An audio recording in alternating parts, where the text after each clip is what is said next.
அஸ்ஸலாமு அலைக்கும் ஃப்ரெண்ட்ஸ், எல்லோரும் எப்படி இருக்கிறீங்க? நாம் இன்றைக்கி இந்த வீடியோவில் என்ன பார்க்க போகிறோம்னு பார்த்தீங்கன்னா, கடாய் பன்னீர் எப்படி பண்ணுறது. ரொம்ப ரொம்ப சிம்பிள், ரொம்ப கம்மி இன்க்ரீடியன்ஸ் தான்.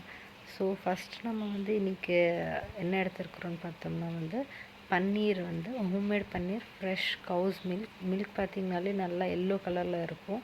நல்லா ஃபுல் ஃபேட் மில்கில் தான் செஞ்சுருக்கிறோம். ஆல்ரெடி செஞ்சு ஸ்டோர் பண்ணி வச்ச பன்னீரை தான் பட்டர் இல்லைன்னா கீ போட்டு கொஞ்சம் டர்மரிக் தூள், கொஞ்சம் மஞ்சள் தூள், கொஞ்சம் மிளகாய் தூள், வெங்காயம் போட்டு சாட்டே பண்ணி வச்சுருக்கிறேன்.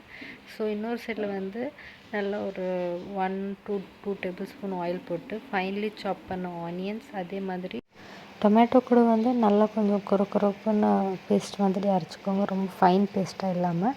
இப்போ இங்கே எண்ணெய் சூடானது வெங்காயம் போட்டு நல்லா கோல்டன் ப்ரௌன் ஆகிற வரைக்கும் குக் பண்ணிக்கோங்க. சும்மா ஒரு 1/2 ஸ்பூன் ஜிஞ்சர் கார்லிக் பேஸ்ட். மசாலாவில் என்னென்னு பார்த்தீங்கன்னா கரம் மசாலா, அப்புறமா தனியா பவுடர், சில்லி பவுடர், மஞ்சள் தூள், சால்ட் எல்லாமே போட்டு நல்லா மிக்ஸ் பண்ணிவிட்டு ஒரே ஒரு டொமேட்டோ, ஒரு ஆனியன் தான் எடுத்துக்கிறேன். ஏன்னா ரொம்ப கம்மியான பன்னீர்ன்றதுக்காக.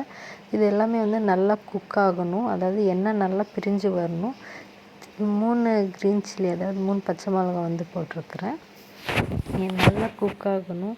அப்புறமா ஃப்ரெஷ் க்ரீம் ஆட் பண்ணுவாங்க. இந்த இடத்துல நான் ஃப்ரெஷ் ஹோம்மேடு கர்டு, தயிர் யூஸ் பண்ணுறேன். அது பார்த்திங்கனாலே நல்லா க்ரீமியாக, அதுவும் ஃபுல் ஃபேட்டு நல்லா க்ரீமியாக இருக்கும். அதே நான் உங்களுக்கு ஒரு 2 ஸ்பூன்ஸ் டேபிள் ஸ்பூன் அளவுக்கு யூஸ் பண்ணியிருக்கிறேன்.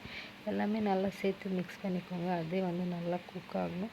அடுத்து 1 ஸ்பூன் அளவுக்கு ஃப்ரெஷ் பாலாடை எடுத்துருக்கிறேன். அதுதான் ஃப்ரெஷ் க்ரீம்னு சொல்லுவாங்க. 1 ஸ்பூன் அளவு எடுத்து அதுவும் நல்லா குக் பண்ணிக்கிறேன். இப்போ நம்ம ஆல்ரெடி சாட்டே பண்ணி வச்சுருக்கிற இந்த பன்னீரையும் சேர்த்து மிக்ஸ் பண்ணிவிட்டு கொஞ்சமாக தண்ணி போட்டு அதை நல்லா குக் பண்ண விடுறேன். நெக்ஸ்ட் ஃபைனலாக கொஞ்சம் கொத்தமல்லி போடுறேன்.